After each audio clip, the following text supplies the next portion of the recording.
Sa gitna ng mga pagtutol, may paglilinaw sa planong theme park sa Coron, Palawan. Tila nagkalituan sa katagang undersea. Saksi si Susan Enriquez.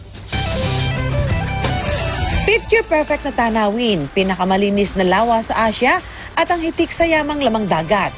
Dahil sa ganda ng Coron, Palawan, napili itong lokasyon ng pinaplanong resort ng Nicole Odeon, sikat na channel para sa mga bata. Pero nagkalituhan sa paggamit nito ng katagang undersea attraction sa isa nitong pahayag.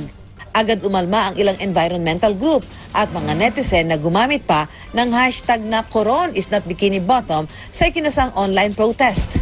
The fact that you're going to construct a facility, mag-excavate ka para may underwater theme, may underwater restaurants ka at saka lounges, it basically negates the fact of your objective na oceans conservation.